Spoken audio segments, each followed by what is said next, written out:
Alaikum everyone, Hassan Shibly here. As you all know, I'm a civil rights attorney and executive director of CARE Florida.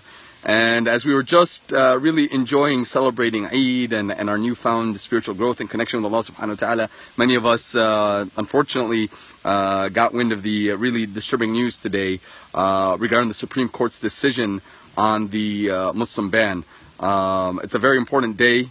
The decision has global implications, tremendous implications, and I just want to take a brief moment to update the community about what today's ruling means for us and what we should be aware of. And if we have friends, family, relatives, employees that are coming into the United States that are from those countries that Trump was trying to ban entry from, what we be aware of. So basically what the Supreme Court did today, frankly, was not really a complete victory for Trump. It certainly was not good. It's not something that we're happy with. We disagree with their decision, but nonetheless, it really was a loss for Trump in many respects. He did not get what he wanted. Trump was trying to get the Supreme Court to strike down the hold on his Muslim ban. The Supreme Court did not strike down the hold on the Muslim ban, but it did remove some of that hold. It removed that hold on the Muslim ban for foreign nationals from those 6 countries who have no relationship, no bona fide relationship to the United States, to any person or organization or entity with the United States. What does that mean? Well, basically, Trump implemented a Muslim ban targeting people from 6 Muslim majority countries and basically prohibiting them from coming into the United States. Now, what happened is a lot of lawsuits were filed, and as a result of those lawsuits, the courts in the United States basically said, hey, Trump, you cannot implement this Muslim ban. We're going to just pretend the Muslim ban never happened. You can't apply it. You can't enforce it. It's unconstitutional. It's illegal. Trump went to the Supreme Court and asked them to remove this hold on the Muslim ban. And what the courts basically ruled today, they said they're going to continue this discussion. They're going to continue arguments later on in the year.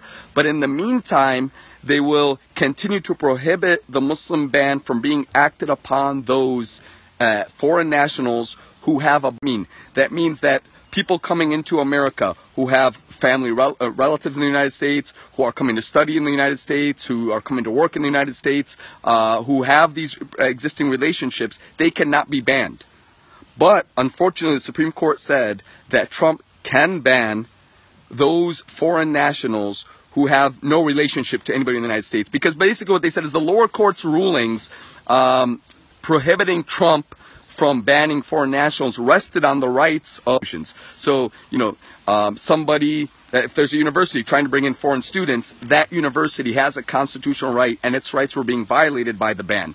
If you are a father, you're trying to bring in your children, you have a right to bring in your children, your rights are being violated.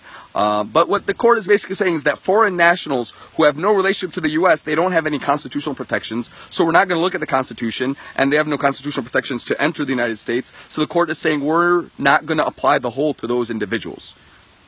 So in short, foreign nationals who have no connection to the United States, they don't have any relatives in the United States, they don't have any businesses in the United States, they're not coming to work at a university, they're not coming to study at university, they can be banned right now under the Supreme Court ruling. However, foreign nationals who have a connection in the United States, who have family members who are Americans, who are coming to study or work, who have a relationship with an individual or institution in the United States, the Supreme Court basically said they're going to continue the hold on the ban so that those individuals cannot be banned from coming to the United States. So if you're like me and you have some relatives, some family members who are coming to visit you who, like in my case, who want to come, and just let them know they should still be able to come, God willing.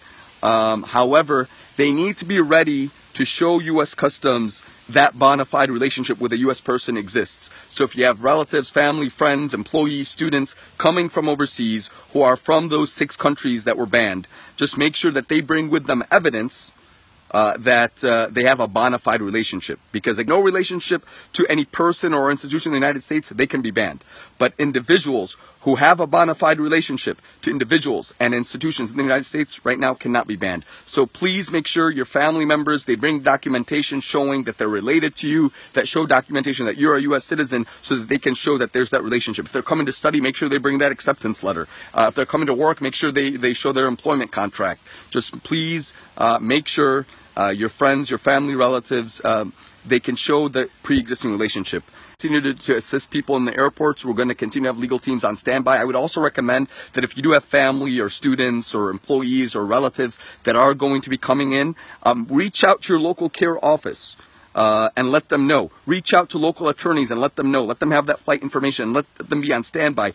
People who have that relationship, whom, you know, your uncle, your nephew, your son, your employee, your student, and they're coming in the United States and they try to ban them, make sure that you're on standby with attorneys, like for example at Florida, at CARE Florida, so we can go ahead and file emergency injunctions for you, so we can file emergency motions. Because I tell you, the language is still pretty broad. It's going to be left to a lot of CBP discretion, and there may be of this. So, you know, the bad news, to summarize and to close this, the bad news is, yes, unfortunately, the Supreme Court right now is removing the stay pending the litigation to temporarily continue to block people who have no relationship to anybody in the U.S. from coming into America if they're from those 6 Muslim majority countries. The good news is the court is still prohibiting the ban from applying to those individuals who do have relationships with the people in the United States. So that's the good news. But we have to be vigilant. We have to be on guard.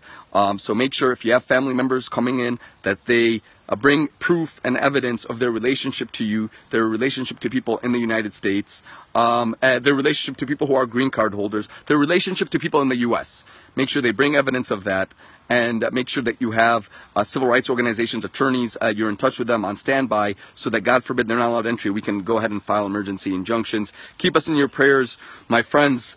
I'm inspired. I'm inspired that God is choosing us to challenge bigotry, to challenge injustice, to challenge discrimination, to defend freedom, to defend liberty in these challenging times. This is a blessing from God. So I'm grateful for the opportunity to be standing on the side of justice, to stand on the side of truth, to stand for those who can't stand for themselves, and to push back against this intolerance and bigotry, and to defend the liberty that makes America great. That's what this is all about. Don't be disheartened, and don't give in to the fear and the hatred. Let's stand proud of our identity, proud of our faith, and continue to stand the principles of liberty and justice that make America great. Thank you, and God bless you. And we will overcome, and we will make this country stronger together. Wassalamu alaikum wa rahmatullahi wa barakatuh.